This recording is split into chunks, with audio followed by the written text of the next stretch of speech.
আমি যদি তোমাকে আমার সাথে বিদেশ নিয়ে যাই, তুমি কি যাবে? কি আর গরু ছাগল আছে? তা অবশ্য নেই, তোমার মতো সরল মনের মানুষের জন্য অনেক ভালো কাজ আছে।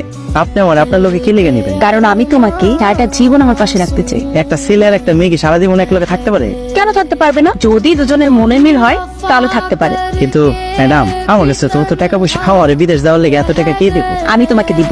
আপনি দিবেন? টাকাও দিবেন, পাশেও রাখবেন, এর উপরে আপনার লাভটা কি? তোমার মতো একজন ভালো মনের মানুষকে আর একটা জীবন আমি আমার পাশে রাখতে চাই। তোরে করছে এখানে আমি ওনার সাথে গল্প করছি। মন্ডল বাড়ির ভাগ্নি হইয়া রাখালের বাচ্চা রাখালের সাথে ফষ্টি করতেছস? রাখাল কি মানুষ না? মানুষ ঠিক আছে, কিন্তু সব মানুষের জায়গা এক না। চল আমার সাথে। আমি এখন যাবো না, তুমি যাও। আমি চাই না তোর নামে কোনো কলঙ্ক হোক। চল।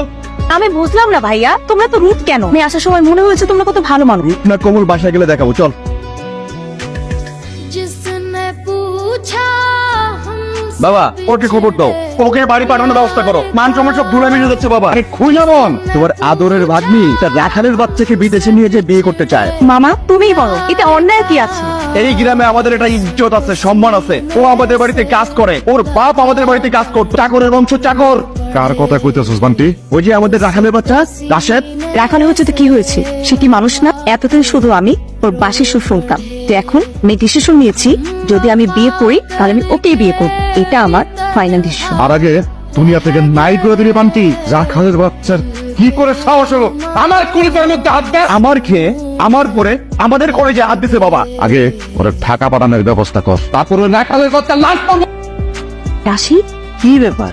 এত রাইতে আপনি এই জায়গায় কি করতেছেন? আপনার লোক আমি কই যাবো? স্যারের সাথে দেখা করতে চাও? জীবনটা নাটক সিনেমা না। মানুষ যখন তার জীবনকে নাটক সিনেমার মতো মনে করে, তখন থেকে তার জীবনের দুঃখ শুরু হয়। যা হয়েছে তো হয়েছে, এখন আমরা দুজন কি করব? আপনি একটা বুদ্ধি দিন। আমি জানি না এটা ভালোবাসে কিনা, তো এই সরল মানুষকে আমার জীবনে না পেলে আমি তো বন্ধ হয়ে মারা যাবো। তোমাদের এই সম্পর্কটা তো তোমার মামা মেনে নিবে না। এই মুহূর্তে তোমাদের জন্য আমার সামনে শুধু একটা রাস্তায় খালি আছে। কি রাস্তা? আমাকে বলুন। তোমরা চাইলে পালিয়ে বিয়ে করে নিতে পারো। তাহলে আমরা পালিয়ে গিয়ে বিয়ে